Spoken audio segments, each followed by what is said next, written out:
Welcome to the third edition of the About IBD Podcast. I'm your host, Amber Tresca.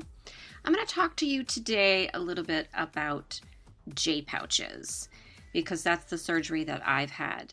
And most of you probably already know that J-pouches are typically done for people with ulcerative colitis, not usually done on people who have known diagnosis of Crohn's disease. But even if you do have Crohn's disease or indeterminate colitis, I hope that you'll listen because I'm going to try to provide a lot of information.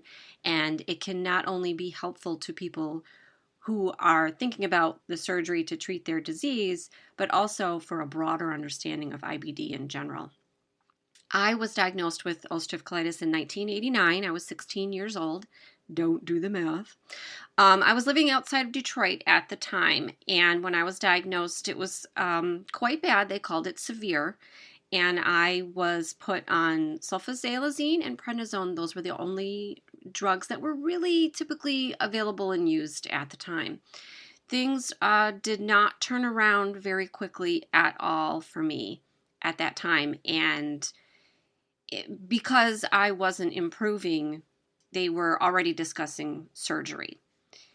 Thankfully, something happened, something kicked in after about a week of being in the hospital, and it turned around and I didn't end up going for surgery. What they were going to do was they were going to send me down to the Cleveland Clinic, and by ambulance probably, and do my surgery there.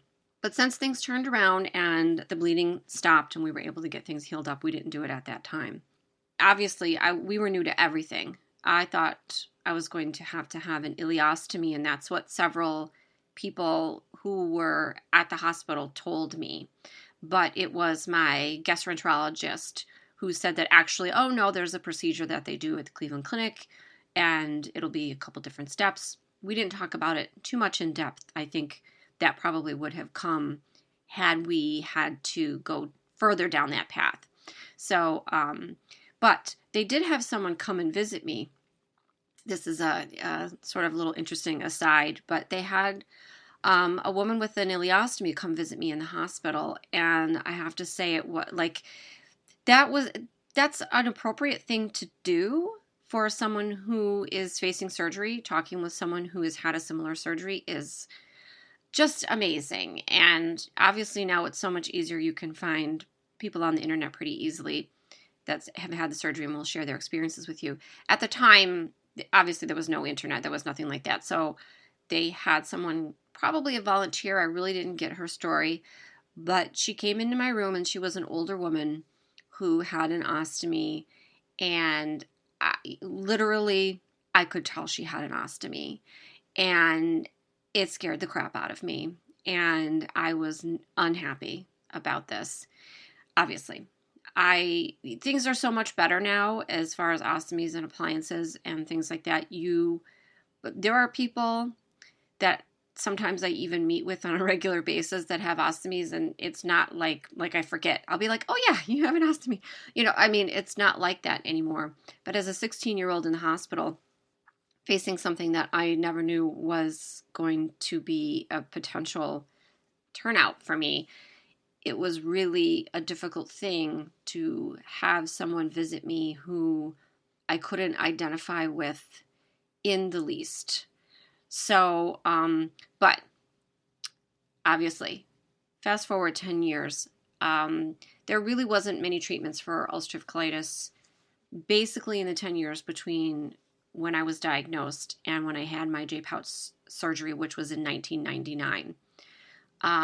Just about at that time, mesalamine was coming along, but it was not going to help me because I actually had too many polyps and I had dysplasia, which meant that my colon could potentially become cancerous.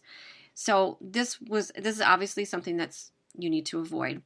And it's something that can happen with ulcerative colitis, especially when your disease goes untreated or not effectively treated and you have ongoing inflammation, which is definitely what happened to me. I went for periods where I didn't have health insurance. I went for periods where I didn't have my medications. I couldn't afford my medications. I didn't have a physician things of that nature. It's definitely, all of that is to be avoided, but at the same time, you can only do what you can do.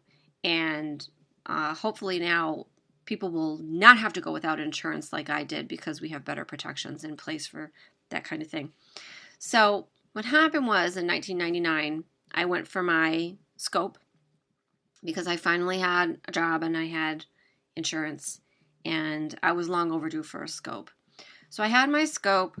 Things did not look good. They did some biopsies. Things did not look good. It was time to have my surgery.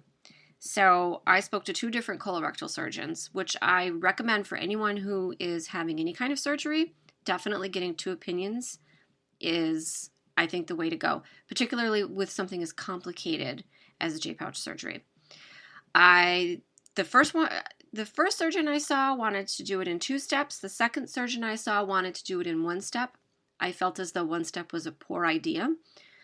For me, it is still done in 1 step in some cases, but I think it is generally agreed upon that 1 step is probably not going to offer you the best chance for a good outcome. So I ended up having a 2-step. Some people also have it done in 3 steps. So my 2-step was, the first step was total colectomy, so the removal of the colon, and they removed part of my rectum. I still have what they called a rectal stump. At that point, they also created an ileostomy, so I had a stoma, and I had that for about 3 months. They created a J-pouch out of the last part of my intestine, which is meant to be used as a rectum. So they sew it up into the shape of a J, and then they attach it to your rectum. What's left of your rectum, if you have some, or some people actually have all of their rectum removed, and then it is attached to the anus. Now, this serves as the reservoir for stool, so it can hold stool. You can hold it a little bit before you have to empty your pouch. So then I have my ileostomy for 3 months. After 3 months, they do some testing. They want to test and make sure that your pouch doesn't have any leaks or any problems or anything like that. It's a pretty simple test.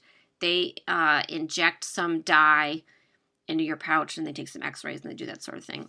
In some cases, I think they may actually do a scope, but I don't believe that I had a scope at that time. And then you go in, and then they reverse your ileostomy. And I had a loop ileostomy, which, if you think about a garden hose, and you think if you cut sort of half of the circumference of a garden hose and sort of fold it in half, that's what a loop ileostomy looks like. There's like 2 holes there.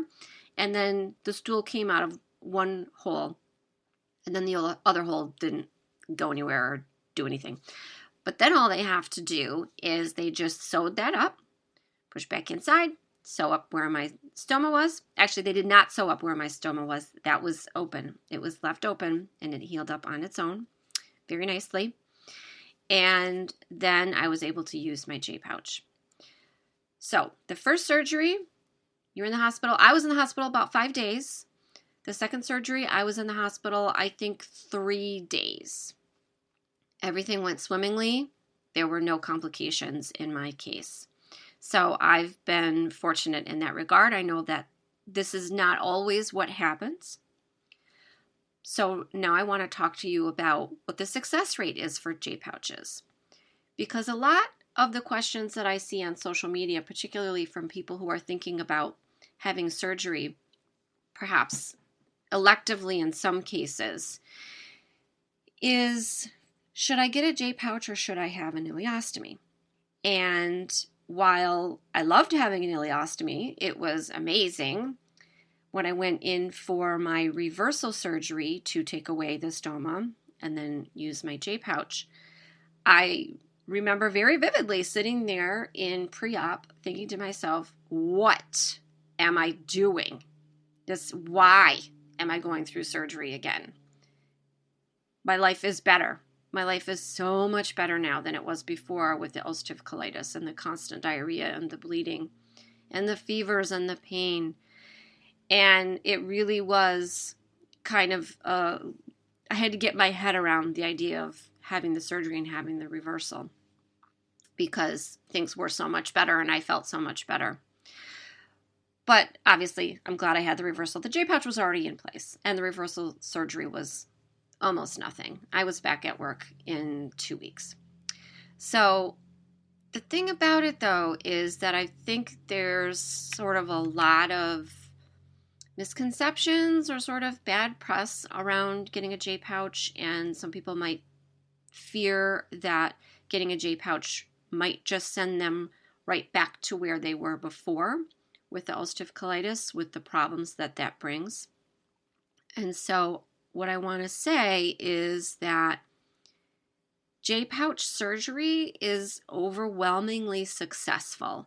Not only that, but when they take surveys or polls of people who've had J-pouch surgery, the people who are satisfied with their quality of life are above 90%. I've seen studies that say 95. I've seen studies that say 98. It's going to depend a lot on who these people are, why they had the surgery. The surgery is done for conditions other than ulcerative colitis. And it's also going to depend on things like the place where they had it done and the skill of the surgeons and so on and so forth. So there's going to be some variability there, but it's overwhelmingly successful. The problem, I think, is that people who have successful J-pouch surgery are typically not complaining about the situation. They're sort of off running through fields, doing all those things that you see in the pharma commercials. So they're not on the internet sort of looking for help. Or if they are, it's because they're going through something that might be self-limiting, like a bout of pouchitis. So that's something to keep in mind, because whenever people ask me directly, here's my situation, I'm looking at potentially getting J-pouch surgery, should I do it or should I just get an ileostomy? My answer is always going to be, get the J-pouch surgery. If your gastro thinks it's a good idea, if you found a colorectal that says it's a good idea, if you found a second colorectal that says it's a good idea, then get it. That's my answer to that question, because the overwhelming majority of people are happy that they've had the surgery. And some of the questions usually are, well, can you hold it? Yes, I can hold it. Matter of fact, after you have J-pouch surgery, you have to hold it in order to train your pouch. So there is initially some discomfort involved. It's not like ulcerative colitis, where you're white-knuckled trying to hold it. Please don't let me have an accident. It wasn't like that. It does get uncomfortable a little bit because you're holding it and you're allowing your pouch to sort of stretch to size and learn how to, teaching that part of your small intestine how to act like a large intestine and to act like a rectum. So that is part of it. But you don't do that forever. You do that for a little while, and then you can hold it. Now, are you going to want to hold it? Are you going to want to go out and have like a burrito and then hold it for like hours afterwards? No, you're not going to want to do that. Okay? I mean, that's definitely true. Having a J-pouch is not like having functional colon. However, it's a far sight better than having ulcerative colitis, going out, not being able to eat a burrito or have a margarita, and having zero quality of life. So that's where I am on that. Scarring. A lot of people want to know about scarring. Yes, I do have quite a large scar that goes from my pelvis all the way up and then around my belly button. It's kind of cute. And then above my belly button. And I'm not very big. I'm 5'2". So my scar is pretty long on my little body. And I will say that, yes, I did not and don't ever plan on wearing the things that I wore when I didn't have that scar. That's my personal choice. However, my J-pouch is now 17 years old. My scar is now 17 years old. You almost can't tell it's there. I mean, it's there. You know, if you look, you'll find it. but it's very much faded. And I would say after 5 to 7 years, it faded quite a bit. Now, of course, by then I was having children, and then I'm not going to put on a bikini and go to the beach. Like, that's not going to happen. But it's really not that big of a deal. Now, where my stoma was, I have another little scar. It's a couple inches, but the same. It's not easy to see, and my abdomen is a little more sort of I don't know what the word is, concave on that side, as opposed to the other side of my abdomen where my stoma was not placed, and I don't have a scar there. But again, this is not something that I really worried about too much. You know, your mileage may vary. I was only 26. I don't ever really remember a time where I said, oh my gosh, I wish I could put on a bikini like I used to and go to the beach. Like, I don't remember that being an issue for me. But I know that's not the same for everyone. Now, they do, in some specialty centers, have laparoscopic surgery now. And in those cases, I think you just have like 2 or 3 little scars, and you're not going to have what they call, like what I have, the midline scar. So if that's something that is very important to you, you might want to seek out a place that specializes in that and can do a J-pouch laparoscopically.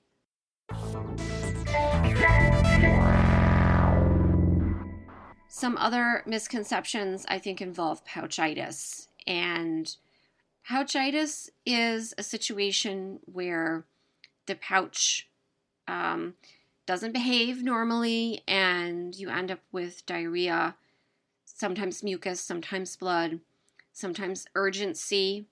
In my case, pouchitis also involved kind of a sort of little odd sensation in my lower back where I kind of felt like something was there. I think it was just like almost being hyper aware of my J-pouch being there. The treatments are typically one of 2 antibiotics, or sometimes both. And I'm going to say it's not the best time I've ever had being treated for pouchitis, and that is the truth. However, as I've said before, my J-pouch is 17 years old. I've had pouchitis once. I've only had it once. And there are probiotics available now that have been shown to help reduce the incidence of pouchitis. So if you're taking those probiotics, there's a good chance that you can prevent getting pouchitis. They're expensive, so on and so forth. But if pouchitis is a major concern, for whatever reason, you have to talk to your gastro or your surgeon about potentially introducing probiotics, ideally directly after surgery. Now, another thing that is of a concern, it's a concern for men and women, but differently, is infertility.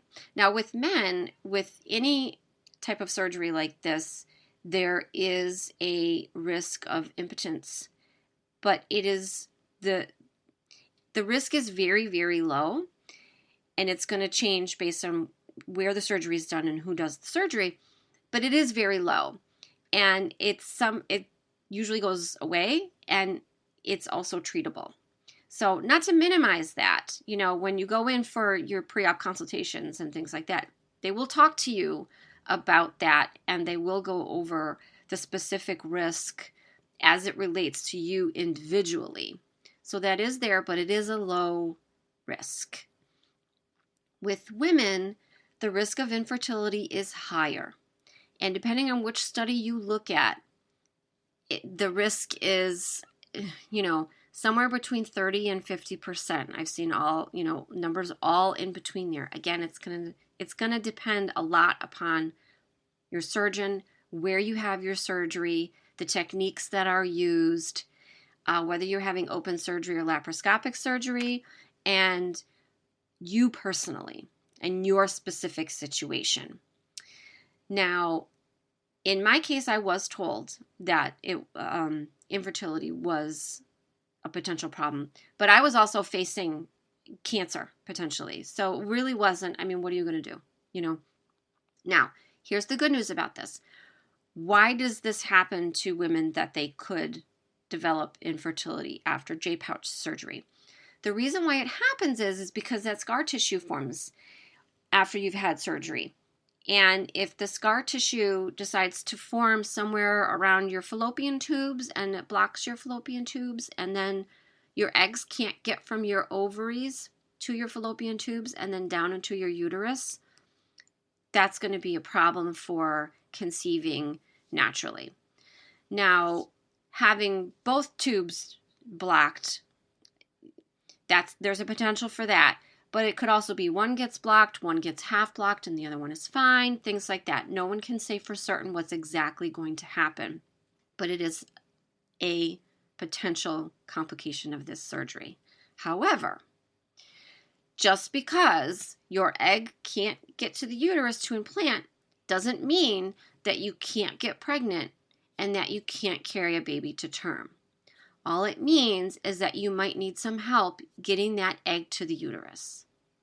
And now there's all sorts of wonderful treatments available for people that are experiencing infertility. Again, it's not something that you would choose. It's not something that I would hope, to happen to anyone. But if it does, you should know that there are ways around it. And it's not impossible to have a child of your own after having J-pouch surgery. And I actually did it twice. I had 2 children. Both were vaginal births. And both of them are disgustingly healthy, rambunctious, chalk and back, smarter than their mama children. Now, is that true for everyone? No, it's not. But it is true in my case, so I always like to let people know that it is possible. It is not written in stone that if you have J-pouch surgery that you must have a C-section to give birth. I have questioned several experts on this, and have gone to medical meetings and spoken to leading experts in the field. It is generally accepted now that women with J-pouches can have vaginal births and are not at any greater risk of having complications than other women. If you think of it this way, any woman that gives birth is at risk of tearing and then experiencing incontinence as a result of that. Any woman. Anyone. Okay?